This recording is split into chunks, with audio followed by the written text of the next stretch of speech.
Hello, everyone, and welcome to the latest episode of the Movie Crusaders. My name's Sean Wasserkrug, and we are reviewing the latest A24 film, The Green Knight.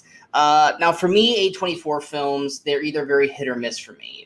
Hits being Hereditary, which is one of my favorite horror films probably in the last 20 years, or The Lighthouse, or misses, such as Midsommar or The Witch, where I could see that they were great films, but they didn't really hit the spot for me. Now, with Green Knight, this one I heard great word of mouth about this film. I saw the cast, really liked what they had cast-wise, but I did not watch any of the trailers. I did not know the story going into this film, which is very rare for me, because usually I have a general idea or I've seen a trailer or two before going to see a film. This one I went in completely blind, basically just kind of wanting to see what the film was going to be as a whole, other than knowing that it was a medieval film. That's basically the gist of what I knew. The story of Green Knight follows Gaiwan, basically played by Dev Patel, and he is the nephew of King Arthur.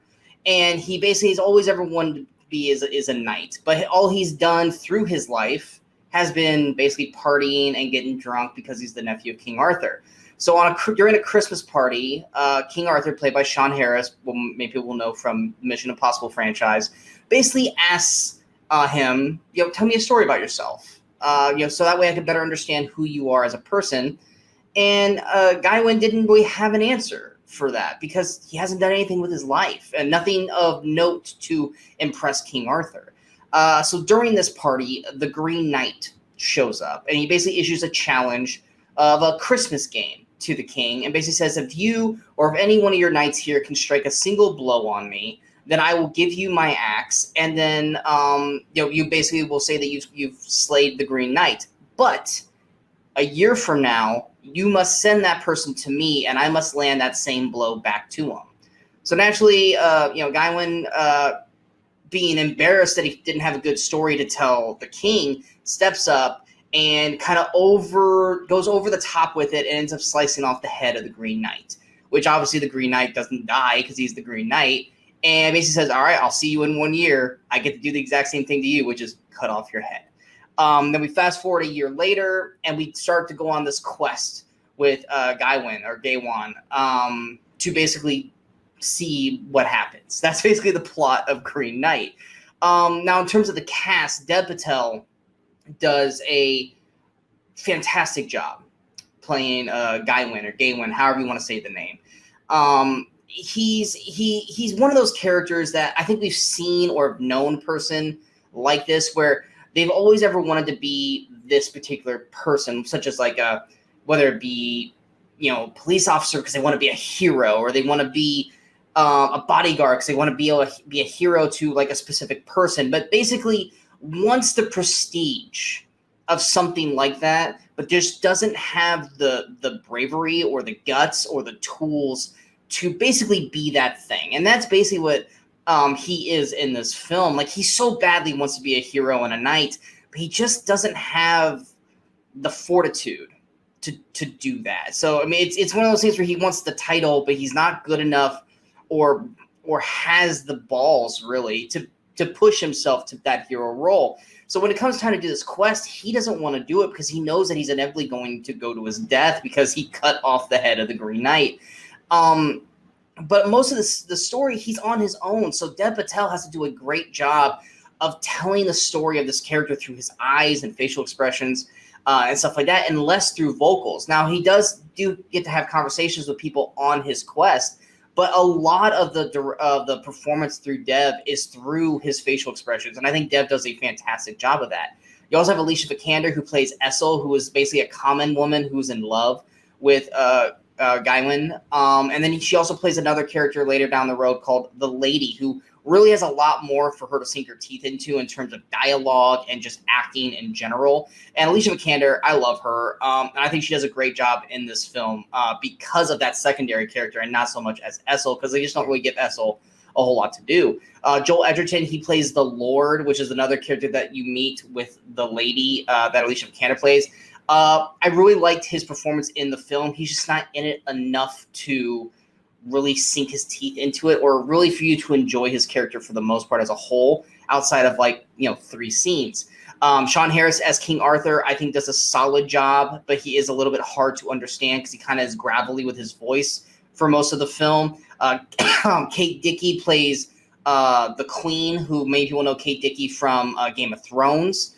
And then, of course, I'm going to butcher this guy's name. So Ralph Ensign. He plays the Green Knight. And when he is on screen as the Green Knight, he is a towering presence. He is a awesome visual thing to look at. And when he speaks, you are just fixated on every word he says. And the scenes with the Green Knight are some of the best basically in the film. And with A24, that is one thing you're going to get from A24 is you're going to get beautiful visuals, beautiful cinematography, and very well acted performances by the cast. And you're getting that exactly here on A24's Green Knight. Now, for me, I went and saw it in a movie theater that kind of had a faded theater screen. It wasn't the best theater screen. So for me, most of these visuals, they are in a darker lit kind of setting. There's not a whole lot of light in this film. So for me, on that kind of screen, a lot of the pictures felt faded and kind of hard to see. I only know that it's great visuals because I went back and I looked at the trailers of the film and I saw still photos of the film that I'm actually showing you guys through this review that shows the beautiful cinematography of this film. Sadly, I was not able to see that on this theater screen. So if you guys go to see Green Knight, be mindful of the theaters you're going to go see it in. See it in a theater that has really good theater screens, or wait till it comes out on digital where you can watch it on your HD TVs, your 4K TVs, and so forth to really see the beauty of this film. I'm going to actually have to wait and see this again, probably when it comes out on digital, so I can watch it on a 4K screen, because a lot of the film I felt like I couldn't really see or live in because it was just too dark for me to see the things overall. In terms of the story, I mean, it's a story of a journey of a guy who wants to be something that he isn't, or that he hasn't grown into yet. And while that journey is interesting and stuff like that, once again with A24, the pacing and the thought process through some of the story just doesn't always sync up or doesn't always mesh well. There are certain characters that he meets that does certain things that you think is eventually going to come back down the road that just goes nowhere. There's an introduction to a certain character or characters at one point in the film that just are, I think, there just for visual stunning capabilities than actual story plot or to go anywhere with the film except to just look cool. But there are some great sequences in the film, some great scenes in this movie that really captivate you, such as when Gawain meets Winifred, or when Gawain meets the Lord and the Lady. I really, really enjoyed those set pieces, and I thought they were all really well done and unique to the story. But in between that is a lot of him just kind of walking through the forest and walking through mountains, a lot like Lord of the Rings, but with no action. And that's another thing that a lot of people might get a little annoyed or impatient with, is that with this being a medieval film and him going on a quest and all this kind of stuff, you're expecting some action sequences or some fighting scenes to happen. You ain't going to get any in this film. There's literally 0 to none action sequences in this film overall, outside of like the initial fight in the beginning with Gawain and the Green Knight, which even then it's one strike.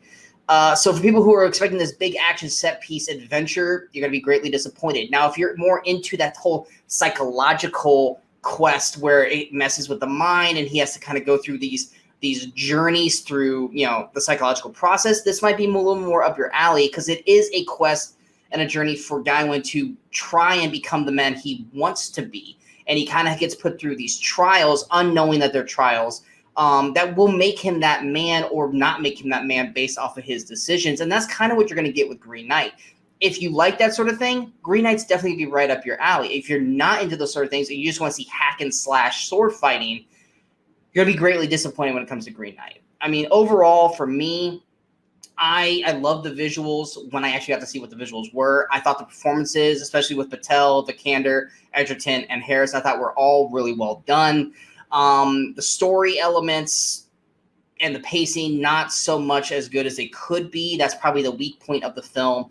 But overall, depending on how you like certain films, will greatly depend on how much you will like this film overall. So for me, going to my score, I'm going to give The Green Knight a 77%, which is a B+ score, or a B score for me. I liked a lot of it, but there were just certain things that just didn't quite work for me as a whole to really raise it up to an A score. It's currently out in theaters right now. I don't know if it's going to be one of those where in 2 months it's going to be out on digital, which if it is, I would say wait unless you can get this on a really great theater screen. Because like I said, a lot of the movie is shot in darker lit settings. And if you have a faded movie screen, you're probably going to be missing a lot of the film overall.